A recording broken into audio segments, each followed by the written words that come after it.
Assalamualaikum warahmatullahi wabarakatuh. Alhamdulillahirabbil alamin. Wassalatu wassalamu ala asrafil anbiya'i wal mursalin sayyidina wa maulana Muhammad wa ala alihi wa sahbihi ajma'in, amma ba'd. Qala Allah ta'ala fi kitabihil karim, ya ayyuhalladzina amanu kutiba alaikumus syiyam kama kutiba alal ladzina min qablikum la'allakum tattaqun. Saudara-saudara pemirsa TV yang berbahagia, pertama-tama marilah kita bersyukur kehadirat Allah Subhanahu wa taala atas segala karunia yang telah diberikan, utamanya yang berupa iman, Islam, dan kesehatan. Sehingga sampai dengan hari ini kita masih bisa tetap eksis meskipun di tengah pandemi COVID-19. Dan insya Allah kita akan bisa menjalankan ibadah puasa dengan sebaik-baiknya, dengan penuh keimanan dan keikhlasan.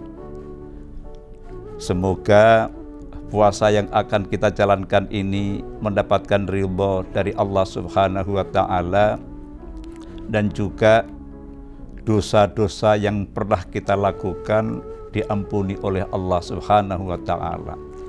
Man shoma ramadanan imanan wa ihtisaban ghufira lahu ma taqaddama min dzambi. Para pemirsa TV yang berbahagia, kalau saat ini kita sudah dewasa, bahkan sebagian dari kita sudah ada yang memasuki periode penuaan. Kalau selama itu kita jalankan puasa dengan sebaik-baiknya, insya Allah tingkatan takwa kita kepada Allah Subhanahu wa taala akan semakin meningkat. Kalau kita lihat ya, arti dari takwa atau makna dari takwa ini adalah menjalankan semua yang diperintahkan oleh Allah, sebaliknya menjauhi segala yang dilarang oleh Allah. Semakin tinggi tingkatan takwa kita kepada Allah, maka makin nyata perbuatan kita dalam meninggalkan yang haram, sebaliknya akan makin nyata perbuatan kita melakukan apa yang diperintahkan oleh Allah. Karena sebetulnya tujuan puasa adalah la'allakum tattaqun, ya, supaya kita bertakwa kepada Allah Subhanahu wa taala.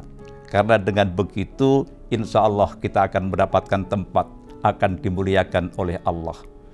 Karena Allah, inna akramakum indallahi atqakum. Kemudian berbicara mengenai puasa, per definisi yang dimaksud dengan puasa adalah menahan makan, minum, dan perbuatan seksual intercourse suami istri mulai dari terbit fajar sampai dengan terbenam matahari. Sedangkan di luar itu diperbolehkan.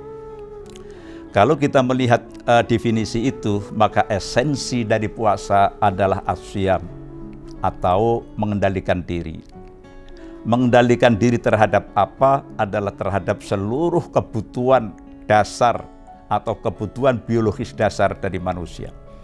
Karena makan, minum, seks adalah kebutuhan biologis dasar manusia. Oleh karena itu, barang siapa yang bisa mengendalikan terhadap kebutuhan makan, kebutuhan minum, dan kebutuhan seks, insya Allah hidupnya akan menjadi hidup yang baik. Kemudian di ayat lain ya tentang halalan thayyiban ini, Allah berfirman, ya ayyuhalladzina amanu la tuharrimu thayyibati ma akhalallahu lakum wa la ta'tadu innallaha la yuhibbul mu'tadin. Kalau kita bicara mengenai makanan yang halal, itu ternyata mengandung dua aspek. Aspek yang pertama adalah aspek substansi atau zat dari makanan itu. Ya. Tentu yang dimaksud adalah halal yang diperbolehkan oleh Allah. Karena Allah melarang sebagian bahan makanan seperti perintah Allah, hurimat alaikumul maitatu wattamu walahmul khinzir wa ma uhilla li ghairillah. Ya. Kemudian aspek yang kedua adalah aspek cara memperoleh makanan. Jadi janganlah bahan makanan itu kita peroleh dengan melanggar hukum. Ya. Misalnya dengan cara mencuri, kemudian korupsi, dan lain sebagainya. Tentu itu adalah dilarang oleh Allah Subhanahu wa Ta'ala. Kemudian yang berikutnya yang thayyiban, dalam arti bahwa semua yang halal itu bukan berarti thayyib. Oleh karena itu adalah kita memilih salah satu yang thayyib itu di dalam hal makanan. Seperti firman Allah tadi, yang artinya, ya, hai orang-orang yang beriman, janganlah kamu haramkan apa-apa yang baik yang telah Allah halalkan bagi kamu, dan janganlah kamu melampaui batas. Sesungguhnya Allah tidak menyukai orang-orang yang melampaui batas. Ya. Dengan kata lain, bahwa makanan yang kita makan ini adalah harus sesuai dengan beberapa pertimbangan. Pertimbangan yang pertama adalah pertimbangan keseimbangan antara input dan output. Kalau kita termasuk orang yang pekerja ringan, tentu kita tidak boleh makan yang lebih banyak. Ya. Yang kedua adalah keseimbangan distribusi, yaitu kalau kita misalnya dalam satu hari itu makan tiga kali, maka makanan kebutuhan kalori dalam satu hari itu harus didistribusikan dalam 3 kali makan, ya, secara proporsional.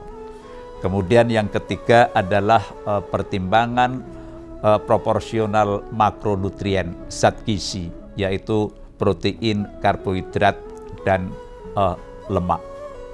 Kalau itu bisa kita lakukan dengan baik, insya Allah kita akan mendapatkan kesehatan yang optimal, kemudian imunitas kita makin baik, dan kita akan terhindar atau bisa tahan terhadap berbagai serangan, termasuk serangan COVID-19.